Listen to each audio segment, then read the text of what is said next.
श्लोक नंबर 11। तेषामेवानुकम्पार्थ महमज्ञानजं तमः नाशयाम्यात्मभावस्थो ज्ञानदीपेन भास्वता। तेषाम, यहाँ पदच्छेद हेर्नुहोस्, तेषाम एव अनुकंपार्थम अहम अज्ञानजं तमः नाशयामि आत्मभावस्थः ज्ञानदीपेन भास्वता। तेषाम, ती भक्तहरूप्रति अनुकंपार्थम, अनुकंपा माने कृपा, अनुकंपार्थम कृपा गर्नका लागि एवं नै आत्मभावस्थ,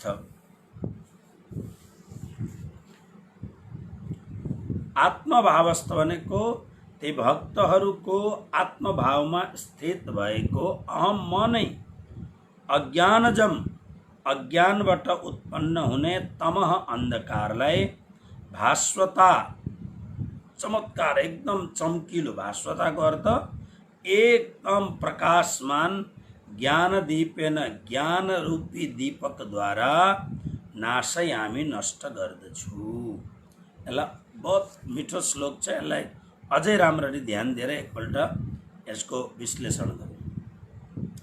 ती भक्तहरूलाई, जुन भक्तको वर्णन 10 श्लोक र 9 श्लोकमा गर्नुभयो, ती भक्तहरूलाई कृपा गरेर जब उनीहरूलाई मैले बुद्धियोग दिइसकेँ, अनि बुद्धियोग दिइसकेपछि उनीहरू मेरो शरणागत पूर्ण रूपले भइसकेपछि उनीहरूमाथि म कृपा गरेर उनीहरूलाई, अब परमात्मा त कण कणमा व्यापक हुनुहुन्छ, हाम्रो रोम रोममा पनि परमात्मा व्यापक हुनुहुन्छ। त्यसकारणले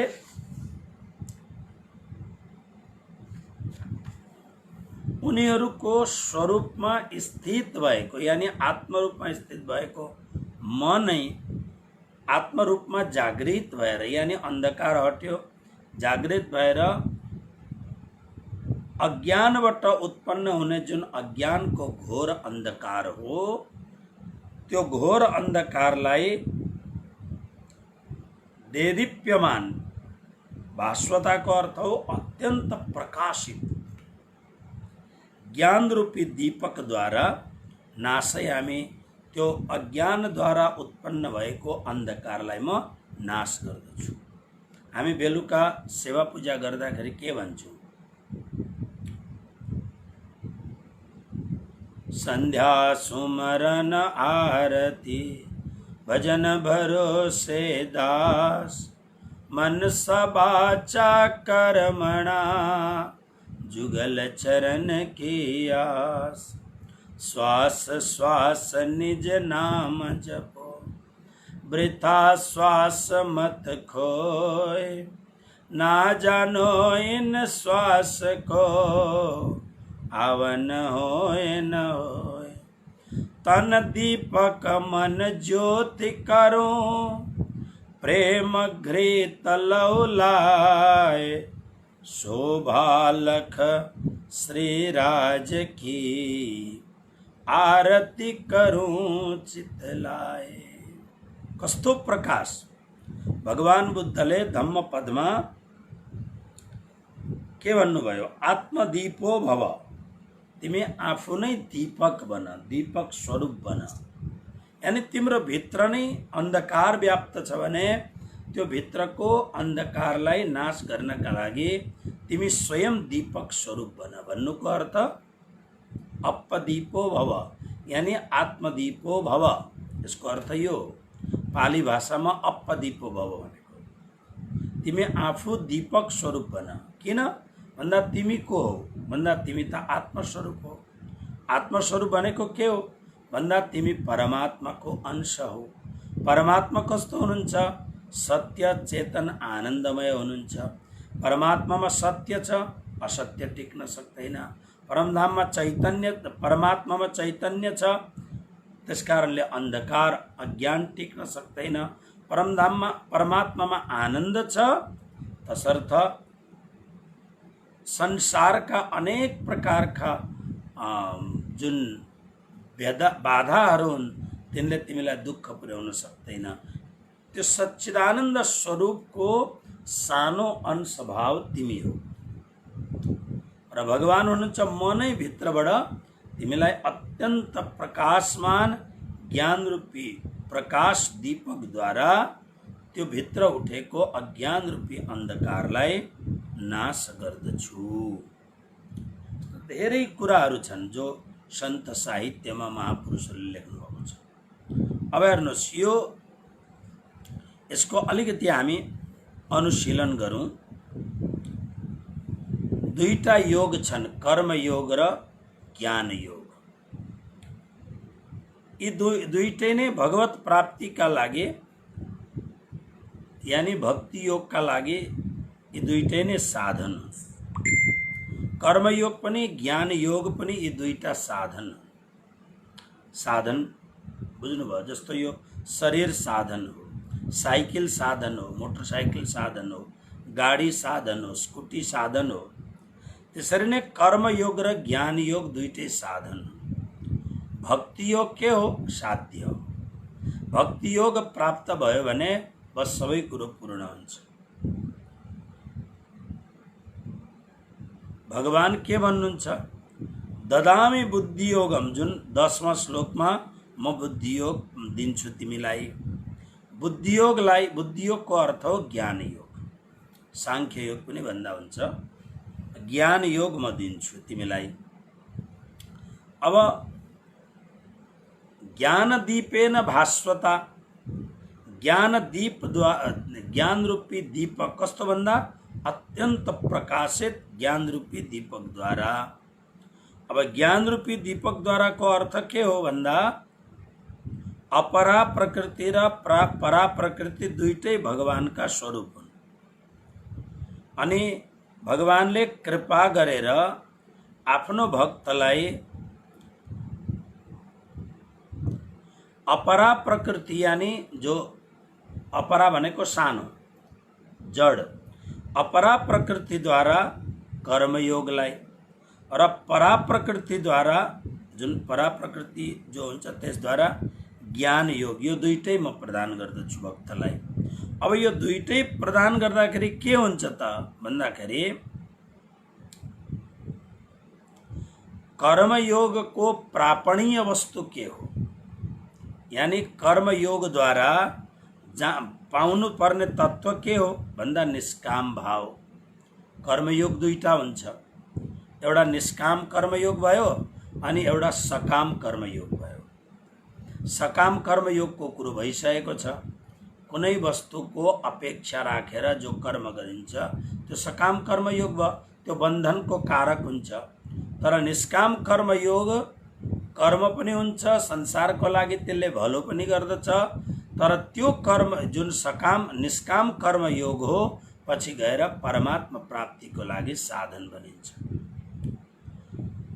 अपरा प्रकृति जब सिद्ध हुन्छ, सिद्ध भएपछि कर्मयोग प्राप्ति हुन्छ।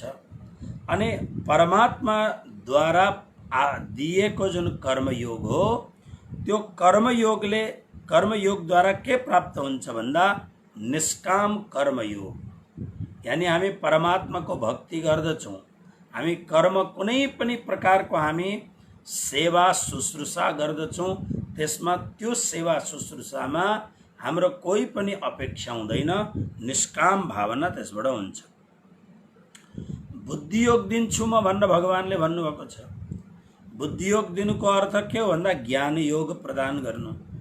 ओके, अब ज्ञान योग को प्रधानता, ज्ञान योगबाट प्राप्त हुने कुरो के हो भन्दा शब्द जरा सम्झेर ध्यान दिनुहोस्, स्वस्वरूपको बोध।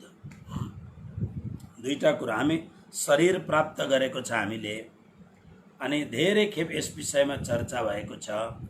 यो शरीर प्राप्त भएपछि हामीले यो शरीरद्वारा राम्रो भन्दा राम्रो कर्म गरेर आफ्नो पनि उद्धार गर्नु छ, परिवारको पनि उद्धार गर्नु छ, समाजको पनि उद्धार गर्नु छ, राष्ट्रको र विश्वको सेवा पनि हामीले गर्नुपर्छ। सेवा गर्नको लागि कर्मयोगको सिद्धि गर्नुपर्दछ। यानी निष्काम भावले कर्मयोग गर्नुपर्दछ। अब निष्काम भावले कर्मयोग भयो, कर्मयोग शुद्ध भयो, हाम्रो बन्धनको कारक नभएर प्रभु प्राप्ति हुन्छ। अब बुद्धियोग यानी ज्ञान योगले के हुन्छ त भन्दा ज्ञानको प्राप्तिद्वारा स्वस्वरूपको बोध हुन्छ। अलिकति शब्द अप्ठ्यारो, अलिकति भारी शब्द हो भने यसलाई म यसरी हजुरहरूलाई निवेदन गर्दछु। स्वस्वरूपको बोध, स्व भनेको आफ्नो, स्वरूप भनेको निजी स्वरूपको बोध हो। निजी स्वरूपको बोध भनेको के हो भन्दाखेरि तपाईहरुलाई म कोही कोही बेला उदाहरण दिँदा गुरु महाराजले हामीलाई नै व्यङ्ग गरिरहनुहुन्छ भन्ने नसम्झिनु होला। स्वस्वरूपको बोधको अर्थ के हो भने जसको बुद्धि स्थूल हुन्छ, एकदम स्थूल बुद्धि हुन्छ, त्यो स्थूल बुद्धि हुने व्यक्तिले के सम्झिन्छ? स्थूल हुने व्यक्तिले, बुद्धि हुने व्यक्तिले भने मेरो शरीर बहुत राम्रो छ, मेरा आँखा, मेरा नाक, मेरा मुख, मेरो अनुहार, मेरो शरीर, मतलब हर प्रकारले आई एम फिट, म राम्रो छु।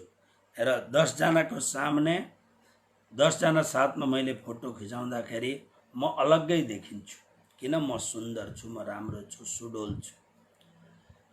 त्यतिखेर हामीले के सोचेको हुन्छ भन्दाखेरि म शरीर हुँ भन्ने सोचेको हुन्छ। आई एम बडी, म शरीर हुँ। तर म अब यो भन्ने कुरो होइन, तर पनि म निवेदन गर्दछु जो जानेको छु। एक दिन यसो युट्युब हेर्दाखेरि पाकिस्तानी सिरियल देखेँ मैले। के गर्दा रहेछ नि पाकिस्तानी भन्ने यसो हेर्दाखेरि त्यो सिरियलको नाम के हो बिर्सेँ मैले हेरेँ, भर्खर बनाउँदै रहेछन् सिरियल, 20 एपिसोडसम्म बनाएको रहेछ। फेरि मेरो बानी के छ भने लागेपछि भूत जस्तो लाग्दछु। मैले त्यो सिरियल हेरेँ, पुरै सिरियल हेरेँ।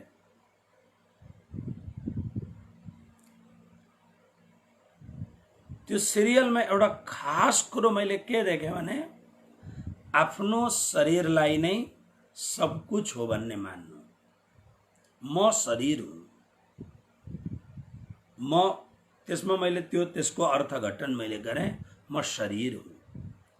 त्यतिखेर हामी शरीरका पुजारी हुन्छौँ, बस आफ्नो शरीरलाई नै त्यो सिरियलमा नातिनीलाई हजुरआमाले बार बार सम्झाउँछिन्।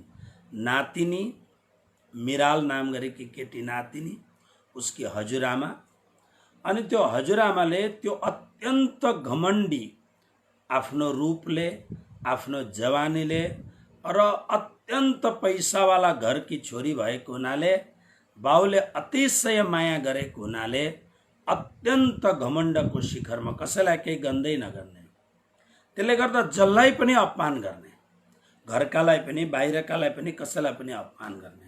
अनि हजुरआमाले उसलाई सम्झाउँछिन्, हेर बेटी, यो जवानी हमेसा रहँदैन, एक दिन तँ म जस्तो पनि हुन्छेस् भन्दा हजुरआमालाई उसले हकार छे, आफ्नो कुरो नगर, म तिमी जस्तो हुन्न भन्दा घटना यस्तो घट्यो, हजुरआमालाई हार्ट एट्याक, नातिनीले केही भनेपछि सोच्दा सोच्दै हार्ट एट्याक भयो।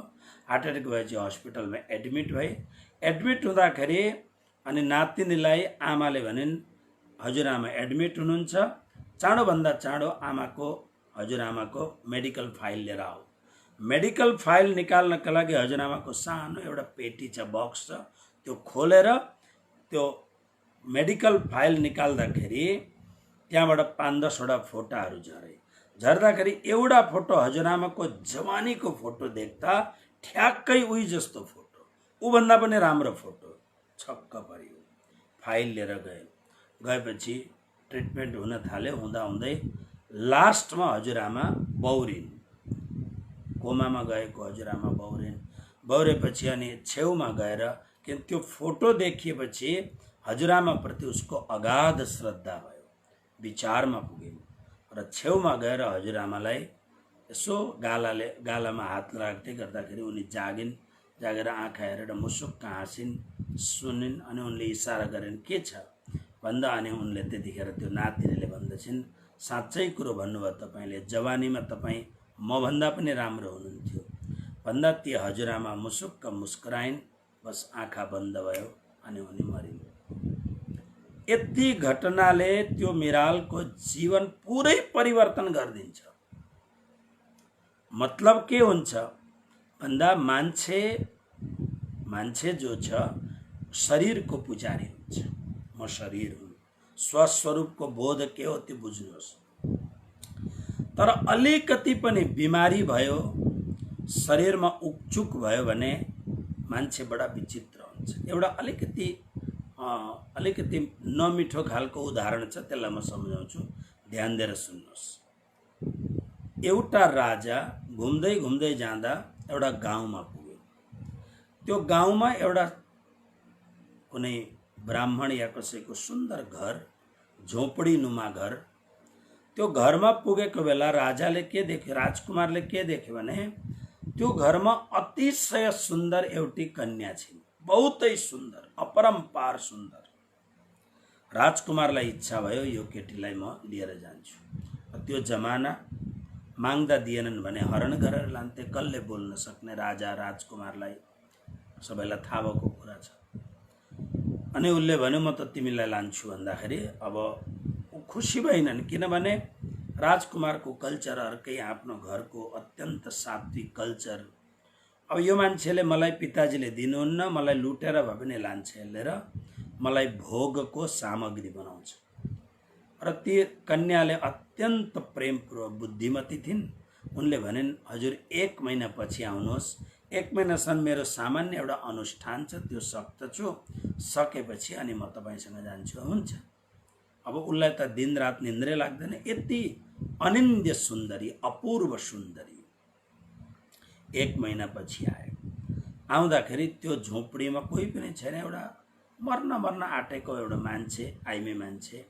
अनि त्यो राजकुमारले आएर सोध्यो, सजधज भएर आएको छ, रथ लिएर आएको छ राजकुमारलाई लिएर जानका लागि। अनि उसले सोध्यो यहाँ एउटी अत्यन्त अनिन्द्य परम सुन्दरी एउटी कन्या थिइन्, ती कहाँ छिन् भन्दा 1 महिनामा ती कन्याले के बुद्धिमानी काम गरेछन् भने पेट लाग्ने, अत्यन्त जुलाब लाग्ने दबाई खाइछन्। र त्यो जुलाब लागेपछि उनले माटाका घडामा हालेर राखिदिन् सबै। अनि राजकुमारलाई जब राजकुमारले सोध्यो कहाँ गइन् भन्दा यो घरभित्र छिन् भन्दा, घरभित्र पठाउँदाखेरि त थुप्रो माटाका घडा, माटाका गाग्रा र घ्याम्पा राखेका छन्। छक्क पर्यो, घडा घ्याम्पा मात्रै छ, उज्यालो छ, के रहेछ भन्दा त्यो घ्याम्पा उगाएर हेर्दा त यति दुर्गन्ध, यति दुर्गन्ध, यति दुर्गन्ध। 1 सेकेन्डमा ऊ बाहिर आयो। हर मसँग मजाक गर्छौ, मैले त त्यो परम सुन्दरी स्त्रीलाई खोजेको, म लिन आएको हुँ, कहाँ गइन् तिनी भन्दा ती अत्यन्त परम सुन्दरी कन्या नै उनी थिइन्। उनले भनिन् राजन मै हुँ त्यो कन्या। छक्क पर्यो, गालासाला चाउरी परिसकेका छन्, आँखा भित्र भासिसकेको छ, शरीर लडखडाउँदो छ, केही पनि छैन, शरीरमा मर्न आँटेकी जस्ती अवस्था छिन्। त्यतिखेर ती ब्राह्मण कन्याले भन्दछिन् राजन हिजो तिमीले जसलाई परम सुन्दरी भनेका थियौ त्यो त ऊ त्यो माटाको गागराभित्र छ। र 1 महिनामा मेरो यो दशा भयो र मेरोमा जे थियो त्यो सबै मैले माटाको गागरामा हाल्दिएँ। यानी मान्छेको शरीर बडा विचित्र ढङ्गले बनाएको शरीर छ। 5-10 दिन हामीलाई केही न केही सामान्य रोग लाग्यो भने 5-10 दिनमै हाम्रो हालत खराब भइहाल्छ। भगवानले कृपा गरून् कसैलाई त्यस्तो नहोस्। तर जसले शरीरलाई नै सब कुरो मानेर भगवानको पूजा गर्ने, भगवानको कथा श्रवण गर्ने, भगवानको आराधना गर्ने, परमात्मासँग प्रेम गर्ने टाइम हुँदैन, दिनरात आफ्नो शरीरकै मात्र पूजा गर्दछन्, यी शरीरका पुजारी हो। कसैले आफ्नो मनलाई बहुत आग्रह दिन्छन्, इन्द्रिय र मनलाई, यी मन र इन्द्रियका पुजारी हुन्। तर ज्ञान योगद्वारा के प्राप्ति हुन्छ भन्दा स्वस्वरूपको अवबोध। के हो शब्द? स्व भनेको आफ्नो, आफ्नो भनेको के हो? निज भनेको आत्माको स्वरूपको जानकारी हुनु। यानी म शरीर होइन, शरीर त मेरो एउटा कपडा मात्र हो, म त आत्मा हुँ, आत्मस्वरूप हुँ, म परम आत्मा। म स्वयं यो शरीर मेरो अत्यन्त राम्रो छ या राम्रो छैन, यो सब त प्रकृतिको देन हो। तर वास्तवमा म परम सुन्दर, अति सुन्दर आत्मा हुँ। महापुरुषहरूले के भन्दछन् भन्दा, जुन दिन हामीले ध्यानद्वारा, ध्यान योगद्वारा आफूले आफूलाई कति लामो समयमा हामी साधना गर्छौँ र हामीले आफूले आफूलाई भेट्टाउने, चिन्ने प्रयत्न गर्दछौँ। पहले आप पहिचानो रे साधो। जुन महापुरुषहरूले आत्मतत्त्वलाई राम्ररी जानेका छन्, जसले आत्मासँग संयोग गरेका छन्, उनीहरू भन्दछन् आत्मा यति सुन्दर, यति सुन्दर, यति सुन्दर छ, त्योभन्दा सुन्दर कोही छँदै छैन। यदि त्योभन्दा सुन्दर यदि कोही छ भने त्यो आत्माको जो मालिक परमात्मा हो, ऊ सुन्दर छ। त्यसकारणले जो आत्मासँग संलग्न भएको, बहुत एउटा ठुलो कुरो भन्दैछु, ध्यान दिएर सुन्नुहोला। आत्मासँग सम्पर्क भएको जो महापुरुष, चाहे स्त्री अथवा पुरुष कोही पनि किन नहोस्, जो आत्मासँग सम्पर्क, जसले आफ्नो आत्मासँग अट्याच छ, आत्मरूप भएको छ, त्यो मान्छेको शरीर कुनै प्रकारले अलिकति नराम्रो छ भने पनि तर आकर्षण यस्तो हुन्छ कि त्यो राम्रै लाग्दछ, त्यसमा नराम्रो लाग्दैन। भक्तिको श्रृङ्खलाहरूमा हामी महापुरुषहरूका दिव्य चरित्रहरू हेर्दछौँ। हाम्रा महापुरुषहरू, धेरै महापुरुषहरू राम्रो अनुहार भएका थिएनन्, शरीरका छाटकाट राम्रो भएका थिएनन्। स्त्रीमा पनि पुरुषमा पनि महापुरुषहरू कोही अत्यन्त परम सुन्दर पनि हुन्छन्, तर जो असुन्दर शरीर हुने प्रति पनि लाखौं लाख व्यक्तिहरूको आकर्षण हुन्छ र उनीहरू आफ्नो सद्गुरु भन्दा अर्को परम सुन्दर कसैलाई सम्झिँदैन। किन भन्दाखेरि त्यो महापुरुषको, त्यो महान आत्माले आत्मासँग सम्पर्क गरेको छ, आत्मासँगको स्पर्श भएको छ। त्यसकारणले यहाँ शरीरको सौन्दर्यको विषयमा मतलबै छैन, यहाँ आत्माको सौन्दर्यको विषयमा महत्त्व छ। तसर्थ हेर्नुहोस्, कर्मयोग जब हाम्रो फलित हुन्छ, कर्मयोग फलित भएर कृष्ण कृपा भयो भने कर्मयोग निष्काम कर्मयोग बनिन्छ। यानी हामीले जति पनि काम गर्दछौँ, हाम्रा जीवनबाट मन वचन कर्मले जति पनि कार्य हुन्छ, त्यो कार्य संसारको हितको लागि हुन्छ, लोक कल्याणको लागि हुन्छ, परिवारको हितको लागि हुन्छ, आफ्नो जीवनको हितको लागि हुन्छ। किनभने ऊ जे गर्दछ परमात्मासँग अट्याच भएर निष्काम भावले गर्दछ, उसको सेवा सार्थक र सफल हुन्छ। ज्ञान योग सिद्ध भएपछि के हुन्छ? बुद्धियोग सिद्ध भएपछि भने स्वस्वरूपको अवबोध यानी जानकारी हुन्छ। अघि जुन कुरो मैले लामो तरिकाले भने कि आत्म उपलब्धि हुन्छ। म आफूले आफूलाई जान्न सक्दछु, म आफूले आफूलाई प्राप्त गर्न सक्दछु। अब म कहिल्यै पनि मर्नै सक्दिनँ, किनभने मृत्युले त शरीर नलान्छ, मलाई त लानै सक्दैन। म कहिल्यै बुढो हुन सक्दिनँ, किनभने बुढो त शरीर हुन्छ। म त अजर अमर अविनाशी शाश्वत सनातन आत्मस्वरूप छु, निज स्वरूप छु। म यो आफ्नो आत्मस्वरूपको स्मृति, यो यसरी आत्मस्वरूपको स्मृति हुन्छ र त्यसले गर्दाखेरि स्मृति भएको हुनाले आफ्नो उद्धार गर्न सफल हुन्छ। त्यसकारणले कर्मयोग प्राप्त भएपछि भक्तद्वारा संसारको उपकार हुन्छ। ज्ञान योग प्राप्त भएपछि यहाँ शब्दै लेखेको छ, देहाभिमान सकिन्छ। शब्दै त्यही ले जुन मैले वर्णन गरेर सुनाएँ कि हामी शरीरका कस्तो पुजारी हुन्छौँ, अघि शरीरको ख्याल राख्नु राम्रो कुरो हो, शरीरको ख्याल राख्नु बहुत राम्रो कुरो हो। मैले बार बार निवेदन गरेको छु, शरीर परमात्माको उपहार हो। कोही कोही बेला म त्यो एउटा भजन तपाईहरुलाई सुनाउँथे।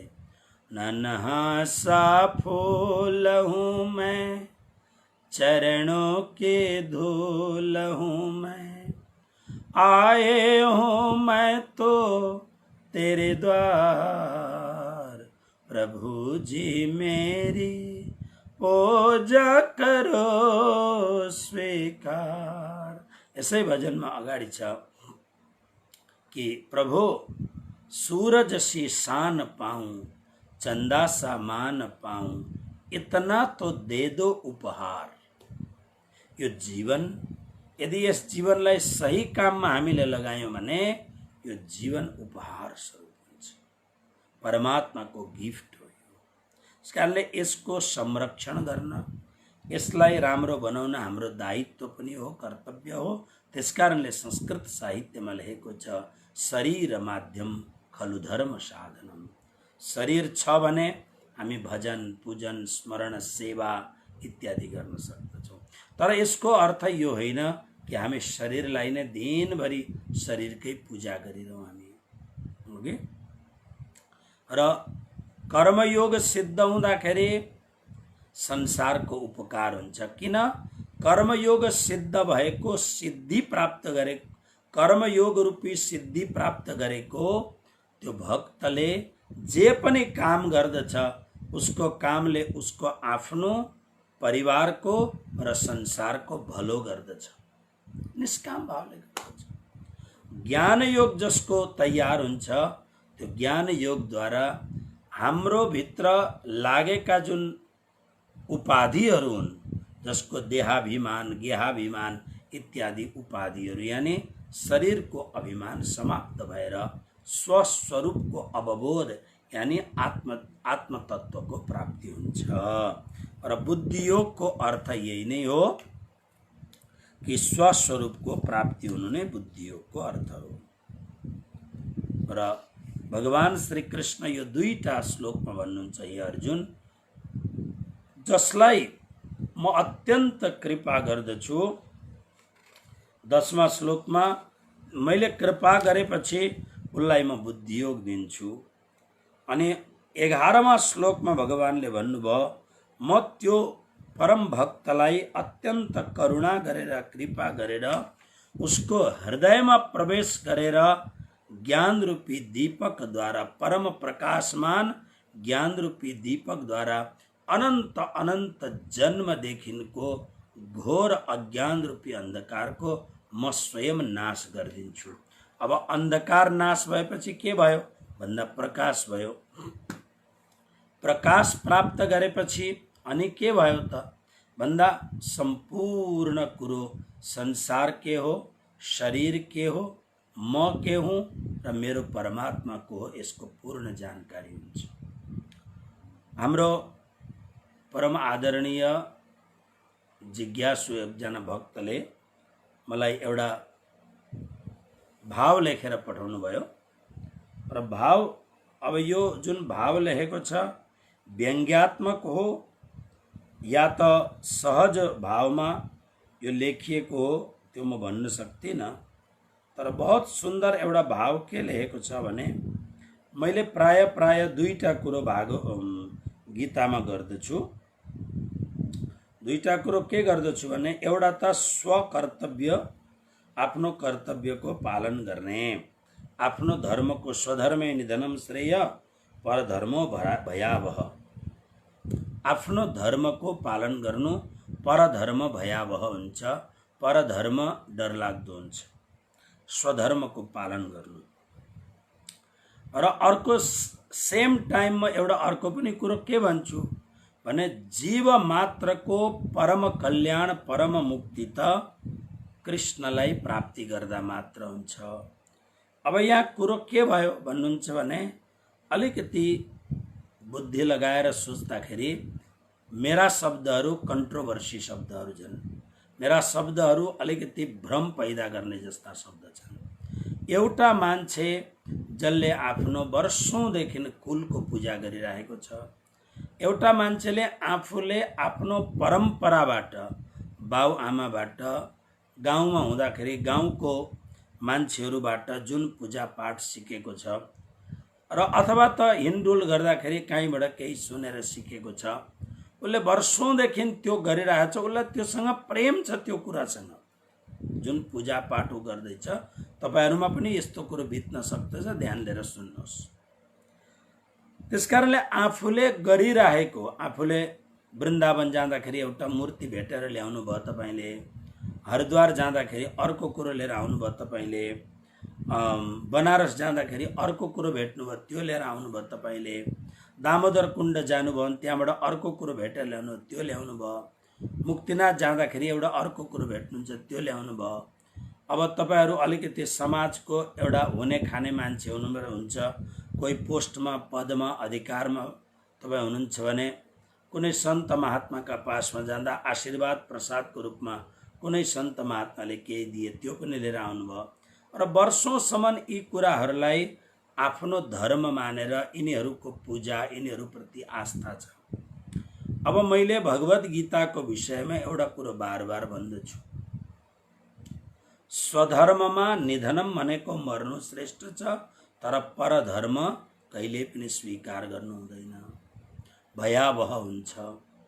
फेरि सेम टाइम म यो कुरो भन्दछु, यदि जीवनमा आत्यन्तिक परम मुक्ति आत्माको कल्याण चाहिन्छ भने त कृष्णको चरण शरणमा जानु पर्दछ भनेर मैले निवेदन गर्दछु। हुँदाखेरि कोही कोही बेला तपाईहरुलाई लाग्दछ गुरुजी आफै, स्वामीजी आफै यस्ता खालका मिश्रित कुराहरू भनेर हाम्रो मस्तिष्कमा भ्रमता उत्पन्न गर्दै गर्नु भएको छैन, आफ्नो केही कुरो लाद्नका लागि भन्ने तपाईहरुमा भ्रम पैदा हुन सक्दछ। त्यसकारणले यसको निराकरण गरौँ। यो स्वधर्म भनेको के हो, यसलाई अलिकति बुद्धि लगाएर सम्झिनुहोस्। हाम्रो स्वधर्म मैले अक्षरातीत अर्थबोधिनी टीकाको अनुवादमा पनि अनि प्रारम्भको त्यो अध्यायको प्रारम्भको भूमिकामा पनि यसलाई विश्लेषण गर्न कोशिश गरेको छ। स्वधर्मको अर्थ के हो? एउटा पहिलो नम्बर कुरो, जो व्यक्ति जुन वर्णमा जुन संस्कारमा उत्पन्न भएको छ त्यो संस्कारको कर्तव्य कर्म के हो, त्यो कर्तव्य कर्म गर्नु। उदाहरणको लागि एउटा ब्राह्मण कुलमा उत्पन्न भएको एउटा बालक छ, उसका पिताजी वेद जान्नुहुन्छ, कर्मकाण्ड जान्नुहुन्छ, शास्त्र जान्नुहुन्छ र समाजलाई भरोसा छ यी ब्राह्मण प्रति आएर राम्रो भन्दा राम्रो तरिकाले उनले विश्लेषण गर्दछन्, राम्रो पूजा पाठ गराउँदछन्। यो एउटा कुरो भयो। तर छोरो पढलिखल भएर ठुलो भएपछि छोराले के भन्दछ भने, बाबा यो कर्मकाण्ड गर्नुभन्दा त यो जुत्ता बेच्न धेरै पैसा आउँदै रहेछ, म यो जुत्ता बेच्न, हिजो आज जुत्ता कम्पनीहरू छन् यहाँ भारतमा प्रचलित, मोची भन्ने कम्पनी छ, वुडल्यान्ड भन्ने कम्पनी छ, खादिम भन्ने कम्पनी छ। अब त्यो एउटा कन्भेन्ट पढेर ब्राह्मणको छोरो कन्भेन्ट पढ्यो उसले, और ऊ के भन्छ, पिताजी यो व्यापार गर्न बडा राम्रो रहेछ, म यता लागौँ भनेर उसले सोद्धाखेरि अब पैसालाई प्रमुखता दिने हो भने निश्चित रूपमा गरे हुन्छ। किनभने व्यापारमा यस्ता यस्ता व्यापार छन् जुन व्यापार गर्दाखेरि पैसा धेरै आउँछ तर धर्म रहँदैन, पैसा धेरै आउँछ तर धर्म रहँदैन। त्यसकारणले व्यावहारिक स्वधर्म के हो त यहाँ भन्दाखेरि समाजको आस्था कस्तो खालको छ, समाजको आस्था तपाईं प्रति के छ र के गर्नु पर्दछ, यो व्यावहारिक लोक धर्म हो, व्यावहारिक स्वधर्म हो, यो आफैले निश्चित गर्नु पर्दछ व्यावहारिक स्वधर्मको कुरो। ओके, अब अर्को पारलौकिक स्वधर्मको कुरो म गर्दछु, ध्यान दिएर सुन्नु होला। आत्माको स्वधर्म भनेको के हो? यी जति पनि संसारमा देवी देवताहरू जति बहुत स्पष्ट रूपमा कतै म तपाईहरू नाराज हुनुहुन्छ कि भन्ने कुरो नलुकाइकन एकदम खुला नाङ्गो शब्दसँग म कुरो गर्दैछु। आत्माको स्वधर्म के हो त भन्दाखेरि आत्माको स्वधर्म हो, आत्मा के हो? आत्माका दुईटा कुरा छन्, सजातीय र विजातीय। सजातीयसँग सहज प्रेम हुन्छ, विजातीयसँग प्रेम हुँदैन, विजातीयसँग जबरजस्ती प्रेम गर्नु पर्दछ। अब हेर्नुहोस्, हामी हमेशा के चाहन्छौँ? फेरि म क ख गबाट सुरु गर्दैछु। हामी हमेशा के चाहन्छौँ भन्दाखेरि जवान रहन चाहन्छौँ। ओके, जति पनि यो संसारमा तपाईहरू खास गरेर म दिदीबहिनीहरूलाई खास गरेर याद दिलाउन चाहन्छु, तपाईहरू सधैँ जवान रहन चाहनुहुन्छ र नै त यतिका जुन यी के नाम गरेका पार्लरहरू यी सब किन चल्दछन् भन्दा यी दिदीबहिनीहरूलाई जवान रहने उत्कण्ठाले यी सब मार्केटहरू चलेका हुन्। र वास्तवमा एउटा अलिकति सामान्य अनुहार भएको मान्छे ब्युटी पार्लर भित्र गएर घण्टा डेढ घण्टा 2 घण्टा पछि 2-5 हजार रुपियाँ त्यहाँ दान गरेर निस्किँदाखेरि केही समय सीमासम्मको लागि साँच्चै आफैले हेर्दा आफैलाई विश्वास नहुने खालको रूपवती भएर त्यहाँबाट निस्किन्छ। तर यो के सधैँ रहन्छ? रहँदैन। तर यसमा जुन कुरो म भन्न चाहन्छु त्यो सम्झिनुहोस्, भित्रबाट जवान रहने जुन इच्छा छ, यो इच्छा शरीरको इच्छा होइन, यो आत्माको इच्छा हो। किनभने आत्मा कहिल्यै पनि बुढो हुँदैन, बुढो त शरीर हुन्छ, आत्मा कहिल्यै पनि बुढो हुँदैन। कारण आत्मा कृष्णको अंश हो। तपाईँ भन्नुहोस्, कृष्ण दारी पलाएको कृष्ण, सेतै फुलेको कृष्ण, चाउरी परेको कृष्ण, अफसोसमा बसेको कृष्ण, यो मान्छेको कल्पनाले बनाएको कृष्णको फोटोमा यस्तो छ, मूर्तिमा यस्तो छ? छैन। के छ? वंशी विभूषित करान्नवनीर दाभात। परमात्मा सधैँ जवान हुनुहुन्छ। चिदादित्यम किशोरांगम। परमात्मा अनंत सूर्य वित्त छन्, अनंत ब्रह्मा विष्णु महेश वित्त छन्, तर परमात्मा श्री कृष्ण त किशोरांगम हुनुहुन्छ, किशोराकृति स्वरूप हुनुहुन्छ। अब ऊ परमात्माको हामी अंश भएको हुनाले त्यो परमात्मा भित्र जे छ हामी भित्र पनि त्यही छ। त्यसकारणले आत्मा सधैँ जवान छ र जवान रहन चाहन्छ। तर आत्माले ओढेको जुन खोल छ अथवा आत्माले ओढेको जुन शरीर छ, यो शरीर त शरीरको, किनभने शरीर विजातीय हो, आत्मा सजातीय हो। आत्माको सजातीय कृष्ण परमात्मा हो र शरीरको सजातीय संसार हो।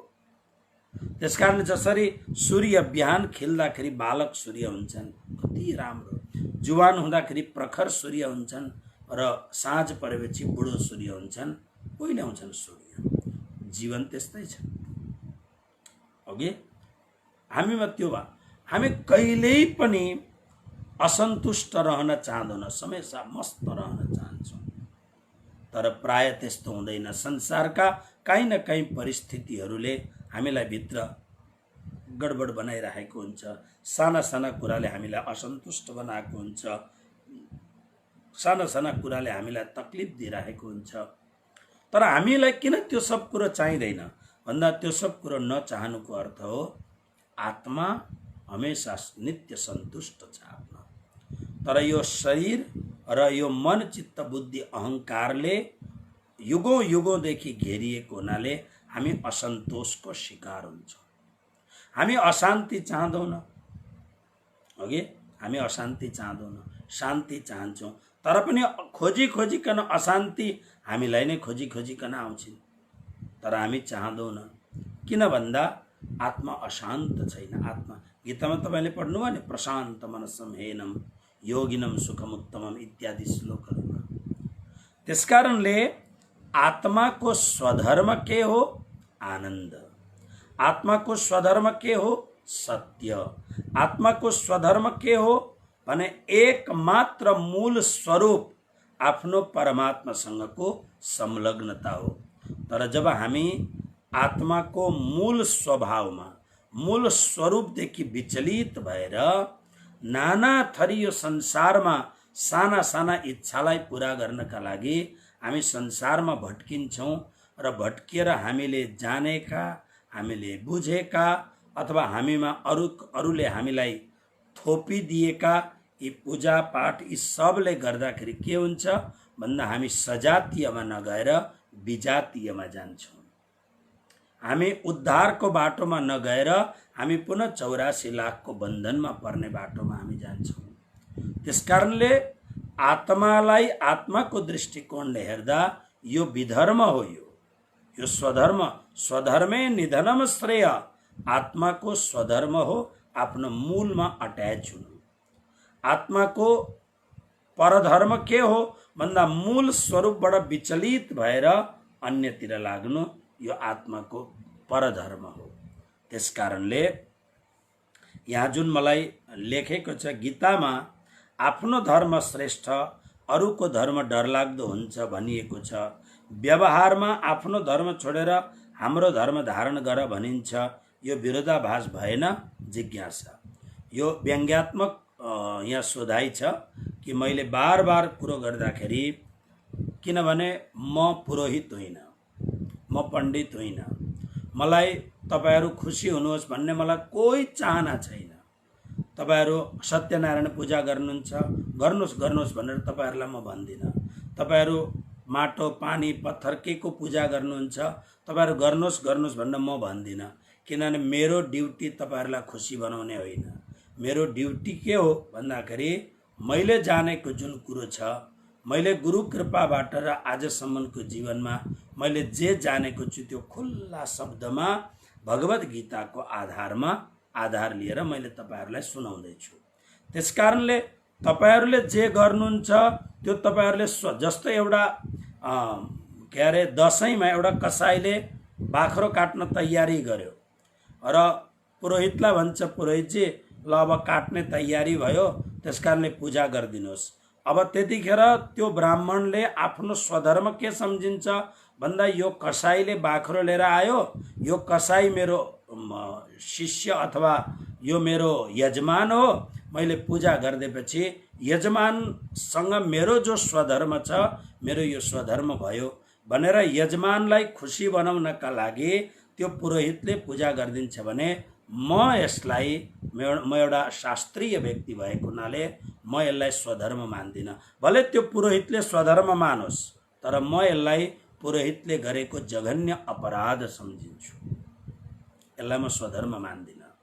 तसर्थ स्वधर्म भनेर मैले के बुझेको छु, यसलाई नितान्त रूपमा गहिरो गरी अभ्यास गर्ने। स्वधर्मको मूल अर्थ यो हो स्वस्वरूपको प्राप्ति। यदि स्वस्वरूपको प्राप्ति यानी आफ्नो आत्माको पहिचान कुनै पनि माध्यमबाट भएको होस्, मैले जुन माध्यमले पाएको छु म त्यही माध्यमको व्याख्या गर्दछु। मैले जुन माध्यमद्वारा मैले यो कुरोको हेर्नुहोस्, प्रत्येक भक्तिका आचार्यहरूले आफ्नो आचार्य मतको प्रस्तुत गर्दछन्, तर उनीहरूले अर्काको आचार्य मतको खण्डन गर्दैनन्। जरुरत पर्यो भने गर्छन् पनि। जसरी प्रभुपादले यानी इस्कॉनको आचार्य प्रभुपादले हमेशा शङ्कराचार्यको निन्दा गर्छन्, मायावाद भनेर निन्दा गर्दछन्। किनभने शङ्कराचार्यले भक्तिलाई महत्त्व दिएका छैनन्, ज्ञानलाई महत्त्व दिएका छन्।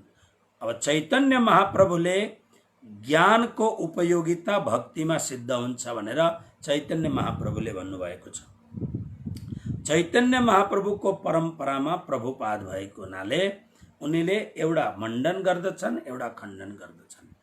तसर्थ मैले श्रीमद् भागवतको अर्थ गर्दाखेरि म कृष्ण भक्तिले अनुप्राणित भएको, कृष्ण भक्तिद्वारा, किनभने मैले जानेको कुरो के छ र मैले जानेको भनेर म अर्काले सिकाएर त्यसै ठाडो मान्ने मात्र पनि होइन। म आफूमा पनि अलिअलि बुद्धि छ, धेरै नभए तापनि। त्यसकारणले म आफू पनि अनुसन्धान गर्दछु। त्यसकारणले मूल कुरो के हो भन्दा अहिलेसम्म जानेको, सिकेको, बुझेको महापुरुषहरूको चरणमा बसेर संगत गरेको कुरो अनुसारले ब्रह्मा, विष्णु, महेश, नारायण यी सबै क्षर ब्रह्माण्डभित्रका हुन्। यानि महाप्रलयमा यी सबैको नाश हुन्छ। तपाईहरुले यो कुरो सुन्नु भएको छैन, यो तपाईहरुको प्रब्लम हो। मैले मेरो जीवनको यतिको उमेरमा यसको ज्ञान मैले र शास्त्रको आधारमा यो ज्ञान प्राप्त गरेको छु। भगवत गीतामा कृष्ण भन्नुहुन्छ तस्मात् शास्त्रम प्रमाणम ते, शास्त्र प्रमाण हो। नित्य प्रलयमा, प्राकृतिक प्रलयमा, नैमित्तिक प्रलयमा र महाप्रलयमा यी सबका गुणगानहरू शास्त्रमा उल्लेखित छन्। त्यसकारणले परमात्मा श्री कृष्ण नारायण स्वरूप पनि हुनुहुन्छ। तर नारायण स्वरूप कृष्ण महाप्रलयमा अक्षर कृष्णमा विलीन हुनुहुन्छ र अक्षर कृष्ण सधैँ नै अक्षरातीत यानी उत्तम पुरुष 15 अध्याय गीताको 17औं र 18औं श्लोक संख्या सहित मैले भनेको छु, पढ्नुहोस्। त्यसले गर्दाखेरि 17 र 18 श्लोकमा पढ्दाखेरि थाहा हुन्छ अक्षर कृष्ण अक्षरातीत कृष्णमा विलीन हुन्छन्, यानी उनको आराधना गर्दछन्। र मैले आजसम्म जुन ज्ञान पाएको छु, मैले विष्णु कृष्ण भगवानको पनि कुरो जान्दछु, म नारायण कृष्णको कुरो पनि जान्दछु, म गौलोकीनाथ कृष्ण यानी अक्षर कृष्णको कुरो पनि जान्दछु। र अक्षरात् परतः पर अहो भाग्यम नन्द गोप ब्रजौकसाम यन्मित्रम परमानन्दम पूर्णम ब्रह्म सनातनम। त्यो अक्षरदेखि पनि पर उत्तम पुरुषस्तन्य परमात्मेत्युदारित यो लोकत्रयमा विश्य विभर्त्य वेश्वर। जुन अक्षरदेखि पनि पर अक्षरातीत पर ब्रह्म परमात्मा निज धाम परमधाममा बस्ने परमधामवासी उत्तम पुरुष परमात्माको श्री कृष्णको कुरो पनि सद्गुरुको कृपाले सम्प्रदायको कृपाले मैले पाएको छु। तर सम्प्रदायका हर कुराहरू म शास्त्रको कसनीमा कसेर मात्रै म उल्लेख गर्दछु। लकीरको फकीर भएर मेरा गुरुले सुनाए भनेर म भन्दिनँ, म एक एक शास्त्रका प्रमाणमा कसेर मात्रै यी कुराहरू गर्दछु। तसर्थ पहिले आफूले जान्नु पर्दछ कि स्वधर्म के हो, परधर्म के हो। र यस्ता प्रकारका फेरि पनि यो प्रसङ्ग आयो भने फेरि पनि म यसलाई अत्यन्त विनम्रता पूर्वक मैले जानेको कुरो निश्चल निष्कपट रूपमा हजुरहरू जस्तो प्रबुद्ध भक्तहरूको सामने म राख्ने कोसिस गर्नेछु। हजुर, अब त्यसकारणले भगवत गीतालाई यति सूक्ष्म ढङ्गले व्याख्या गर्नु पर्दछ, किनभने भगवत गीतामा स्वयं भगवान श्री विष्णु बोल्दै हुनुहुन्छ, तर कुरो गर्नुहुन्छ अक्षरातीत परब्रह्म परमात्माको। यदि मैले केवल भगवान विष्णुको मात्र ज्ञान भएर मैले बोले भने म उत्तम पुरुषलाई पनि खिचेर ल्याएर विष्णु कृष्णमा ल्याएर म मिलाउँछु, जसरी पण्डितजीहरू गर्नुहुन्छ। म त्यो गर्न सक्दिनँ, किनभने मैले सद्गुरुको कृपाले, मैले शास्त्रको आशीर्वादले मलाई थाहा छ भगवान विष्णु कहाँ हुनुहुन्छ, भगवान विष्णुले कस्तो खालको लीला गर्नुहुन्छ, भगवान विष्णुको अवतारको दायरा के हो, नारायण भगवानको दायरा के हो, महत्त्व के हो, प्रकृति के हो, पुरुष के हो, अष्टावर्ण के हो, अक्षर ब्रह्म के हो, ओमकार ब्रह्म के हो, अव्याकृत के हो, सबलिक के हो, केवल ब्रह्म के हो, सत्स्वरूप अक्षर के हो, मूल अक्षर के हो, अनि श्री परमधामको 25 पक्ष के हो। त्यसकारणले कुरा गर्दाखेरि बहुत स्पष्ट ढङ्गले भगवत गीताका कुरालाई अत्यन्त विवेकपूर्वक गरेन भने भगवत गीता त्यही जुन 5000 वर्ष जुन अर्थ गरिँदै आएको छ तिनै अर्थको लकीरको फकीर मात्र हुन्छ। यसको अर्थ यो पनि होइन ती 5000 वर्ष अगाडि बडा बडा संसारका जगत विजयी आचार्यहरूले जुन अर्थ गर्नुभयो कि त्यो अर्थभन्दा तपाईँ धेर जान्नुहुन्छ भन्ने खालको अज्ञानपूर्ण प्रश्न पनि गर्नु हुँदैन। आचार्यहरू हाम्रा अत्यन्त प्रणम्य छन्, तर आचार्यहरूले आफ्नो ढङ्गले कुरा गर्नुभएको छ। र हामीले गर्दाखेरि ती आचार्यहरूकै लट्ठी पक्रेर यदि त्यहाँबाट अगाडि जान सक्ने क्षमता छ भने जाँदा हुन्छ। हामीले कहिले पनि सीमा चिन्हित गरेर राख्नु हुँदैन र यस प्रकारले हामीले परब्रह्म परमात्मा श्री कृष्णको कुरो हामीले गर्नुपर्दछ। र 10 र 11 श्लोकमा भगवानले जुन अत्यन्त प्रिय भक्त प्रति मैले गर्ने उदार करुणामयी परम्पराको व्याख्या गरेपछि अब अर्जुनलाई फेरि प्रश्न उत्पन्न भयो। अर्जुनले के प्रश्न गर्दछन्, खाली अर्जुनका प्रश्नहरू एकपल्ट सरसर्ती निगाह गरेर अनि यसको व्याख्या भोलि गरौँला। हेर्नुहोस्, अर्जुन उवाच परम ब्रह्म परम धाम पवित्रं परमं भवान् पुरुषं शाश्वतं देव्य मादिदेवमजं विभुम् आहुस्त्वामृषयः सर्वे देवर्षिर्नारदस्तथा असेतो देवलो व्यास स्वयं चैव ब्रवीषि मे। अर्जुन उवाच, अर्जुन भन्दछन्, के भन्छन्, परम ब्रह्म, परम सबैभन्दा परको ब्रह्म अथवा सर्वश्रेष्ठ ब्रह्म, परम धाम सबै लोकभन्दा उत्तम लोक परम धाम, र परमम माने महान, पवित्रम पवित्र भवान हजुर नै हुनुहुन्छ। अर्जुनले के भन्दैछन् जरा तटस्थ भएर हेर्नुहोस्, एकपल्ट अर्थ गरौँ पुरा। शाश्वतम, तपाईँ शाश्वत हुनुहुन्छ। शाश्वतको अर्थ हो कहिल्यै पनि केही पनि नहुने। दिव्यम, तपाईँ दिव्य हुनुहुन्छ, डिभाइन हुनुहुन्छ। पुरुषम, तपाईँ पुरुष हुनुहुन्छ।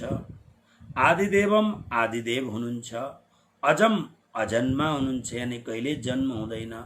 र विभुम, सर्वव्यापक हुनुहुन्छ। त्वाम, तपाईलाई, यस्ता तपाईलाई सर्वे सबै ऋषयः ऋषिहरूले, देवर्षि देवर्षि नारद नारदले, असित नाम गरेका ऋषिले, देवल नाम गरेका ऋषिले तथा व्यास बादरायण व्यासजीले आहु यसरी भन्दछन्। च अनि स्वयं एव तपाईँ आफै पनि मलाई ब्रवीषि भन्नुहुन्छ। के भन्छन् अर्जुन भन्दा, हे कृष्ण, अब हेर्नुहोस् 125 वर्षमा प्रभुले संसार छोडेर जानुभयो, तर अर्जुनका एक एक शब्द यो कसलाई भनेको शब्द हो। यो जेलमा पैदा भएको वासुदेव कृष्णलाई भनेको शब्द होइन, जो उनलाई अहिले ज्ञान दिँदैछन्, होइन भन्दा उनैलाई भनेको फेरि हो। यो कुराहरू बुझ्नुपर्छ हामीले। हेर्नुहोस्, परम ब्रह्म, तपाईँ परम ब्रह्म। अब परम ब्रह्म भन्नाले अर्जुनले ब्रह्मका दुईटा व्याख्या गरे, एउटा ओरका ब्रह्म, एउटा परका ब्रह्म, दुईटा ब्रह्म छ। यसको व्याख्या फेरि गरौँला। परम धाम, दुईटा धाम भयो, एउटा ओरको धाम, एउटा परको धाम, परम धाम। परमम पवित्रम, एउटा सामान्य पवित्रता भयो, एउटा परम पवित्र भयो। जस्तो हामीले 9 अध्यायको श्लोकमा हामीले के सुन्यौं, इदम तुते गुह्यतमम पवित्रमिदमुत्तमम प्रत्यक्षावगमम धर्म्यम सुसुखम कर्तुमप्ययम। राजविद्या राजगुह्यम पवित्रमिदमुत्तमम प्रत्यक्षावगमम धर्म्यम सुसुखम कर्तुमप्ययम। एउटा पवित्रता, जस्तो हामीले नुहायौं पवित्र भयौं, हामीले सूर्यलाई अर्घ्य चढायौं हामी पवित्र भयौं, हामीले पूजा पाठमा बस्दाखेरि आज म पवित्र छु, आज मैले नखाने कुरो खाएको छुइनँ, म आज पवित्र छु। आफूलाई कस्तो भरोसा हुन्छ, म पवित्र छु। आज मैले बिहान नुहाइसकेँ, अहिलेसम्म मैले कुनै त्यस्तो खालको काम गरेको छुइनँ, म पवित्र छु। यो सामान्य पवित्र हो, तर हे कृष्ण, तर तपाईँ परम पवित्र हुनुहुन्छ। अघि तपाईँ भगवान भनेको हजुर, तपाईँ शाश्वत। सूर्य शाश्वत होइनन्, चन्द्र शाश्वत होइनन्, पृथ्वी शाश्वत होइनन्, तारागण शाश्वत होइनन्, यो अस्तित्व शाश्वत होइन, तर तपाईँ शाश्वत सनातन हुनुहुन्छ, दिव्य पनि तपाईँ हुनुहुन्छ, पुरुष पुरुषोत्तम तपाईँ हुनुहुन्छ, आदिदेव देवादिदेव आदिदेव पनि तपाईँ हुनुहुन्छ, अजम तपाईँ कहिल्यै पनि जन्म लिनुहुन्न। त्यसो भने देवकीको गर्भबाट को आयो? यो कथा सुनाउने अर्जुनलाई, जुन कथा सुनाउने अर्जुन जसलाई अहिले भन्दैछन् ऊ त देवकीकोबाट जन्मेका हुन्। उनको त उमेर छ 125 वर्ष उनी बसे, तर अजम अजन्मा छन्। विभुम, अब यिनी त यहाँ मात्रै म अहिले अर्जुनका अगाडि देखिएका छन्, तर के भन्छन् अर्जुन? विभुम, यो अस्तित्वको कण कणमा पनि तपाईँ हुनुहुन्छ। यस्तो अर्जुन के भन्छन्? त्वाम, यस्तो तपाईँलाई सर्वे ऋषयः, संसारका महान महान ऋषिहरू, जसले वेदका मन्त्रहरू देखे, जसले वेदका अत्यन्त कठिन क्लिष्ट मन्त्रहरूलाई विभाजन गरेर सजिलो बनाइदिए, त्यस्ता ऋषिहरू, देवर्षि नारद, देवताहरूले पनि प्रणाम गर्ने योग्य देवर्षि नारद, महान ऋषि असित देवल, सारा संसारका महान प्रवक्ता सम्पादक श्री व्यास महर्षि, यिनीहरूले तपाईँलाई यस्ता मिठा मिठा कुराहरूले भनेर तपाईँलाई, त्यति मात्रै न, तपाईँ आफै पनि भन्नुहुन्छ म यो हुँ भनेर। अर्जुनको भनाइ के छ? तपाईँ हुन चाहिँ को हो? यो सबै भनेको कुरो तपाईँ हो कि तपाईँ मेरो मामाको छोरो हो? अर्जुनको प्रश्न यस्तो खालको छ। प्रश्न बडा राम्ररी 1 2 3 4 5 6 7वटा श्लोकमा अर्जुनले प्रश्न गरेका छन्। भोलि अर्जुनका सबै श्लोकहरूलाई हामी हातमा लिने र अर्जुनले प्रश्न के गरेका छन् त कृष्णलाई। किन कृष्ण बार अर्जुनले 3-4 खेप भनिसके, तपाईँ मलाई बार कन्फ्युजन किन गराउनुहुन्छ? कन्फ्युज किन बनाउनुहुन्छ मलाई? मेरो बुद्धिलाई, म एक त साधारण मान्छे, तपाईँले यो पनि ठिक त्यो पनि ठिक भनेर मेरो बुद्धिलाई मोहित गर्नुहुन्छ। व्यामि श्रेणेव वाक्येन बुद्धिं मोहयसे भमे तदेकं वद निश्चित्य येन श्रेयोऽहमाप्नुयाम्। यस्ता धेरैपल्ट अर्जुनले भने, म साधारण मान्छे हुँ, मलाई यस्तो भयङ्कर कुरो नगर्नुहोस्, भ्रमित हुने कुरो नगर्नुहोस्। र यहाँ अर्जुनले भगवानलाई यो भन्नुको अर्थ होइन तपाईँ हो के? यो जुन परम ब्रह्म, परम धाम, पवित्र, परम पवित्र, परम दिव्य, आदिदेव, अजन्मा, कि तपाईँ मेरो मामाको छोरा हो? को हो तपाईँ? म जान्न चाहन्छु भन्न अरू 5वटा श्लोकमा अर्जुनले बडा मिठा प्रश्न गरेका छन्। र हाम्रो परम आदरणीय जिज्ञासु भक्तले जुन प्रश्न गर्नुभएको छ स्वधर्म र परधर्मको विषयमा, यी कुराहरूलाई अझै गहिरो गरी हामीले बुझ्यौँ भने यी कुराहरूले पनि हामीलाई धेरै महत्त्वपूर्ण बनाइदिन्छ कि वास्तवमा मैले अहिलेसम्म जे मानेर आएको छु, जे गर्दैछु, त्यो वास्तवमा स्वधर्म हो या परधर्म हो, आत्मगत धर्म। जस्तो अर्जुनले बडा मिठो कुरो गर्दैछन् कि यी सबैलाई मार्नु त पाप हो नि त, मलाई किन मार्न लगाउनुहुन्छ? मलाई मार्नु छैन। आत्माले कसैलाई मार्छ? तर भगवानले अर्जुनलाई कस्तो तरिकाले भन्दै हुनुहुन्छ? आउने 5वटा अरू श्लोकमा प्रश्नलाई गम्भीरतापूर्वक बुझ्ने कोसिस गरौँ। प्रश्न बुझ्यो भने अनि उत्तर बुझ्न सजिलो पर्दछ। बस यिनै शब्दका साथमा आजको सन्ध्याकालीन भगवद् गीताको स्वाध्याय सत्सङ्गलाई यहाँ विराम। भोलिदेखि हाम्रो आफ्नै समयमा, जुन हाम्रो आफ्नो समय छ, त्यो समय प्रातःकालको 11 देखि 12 को जुन समय छ, त्यो समय उचित समय छ। यदि तपाईहरुलाई यो समय ठिक लाग्छ भने मलाई अवश्यमेव तपाईहरुले भन्नुहोला, नदेखि हाम्रो बिहानको समय त छँदैछ। आज राधा अष्टमीको विशेष पावन पर्व भएको हुनाले प्रातःकाल कार्यक्रम थियो र यस्तो खालको कुनै विशेष प्रसंग आइलाग्यो भने हामी सत्संगलाई स्विच गरेर समयमा, अर्को समयमा, तर भरसक एक दिन पनि यसलाई नछोडेर निरन्तरता यसलाई दिने कोसिस हामी गरौँ। म यो सम्झिन्छु भगवद् गीता यो मेरो परब्रह्म परमात्मा, मेरो आत्माको मालिक, मेरो परमात्माको यो दिव्य वाणी हो र त्यसकारणले यो वाणीको उच्चारण गर्नु पूजा हो, प्रेम हो, पाठ हो। प्रत्येक दिन नभ्याए पनि एउटा श्लोक, आधा श्लोक, 2 श्लोक, 5 श्लोक मात्र पनि अनुशीलन हामीले गर्यौँ भने हाम्रो ठुलो भक्ति, ठुलो स्वाध्याय, ठुलो सत्संग हुन्छ भन्ने मलाई मनमा लाग्दछ र त्यसले गर्दा यसलाई नछोडिकन अगाडि बढ्ने कोसिस गरौँ। यिनै भावनाको साथमा कृष्ण कन्हैया लाल की जय।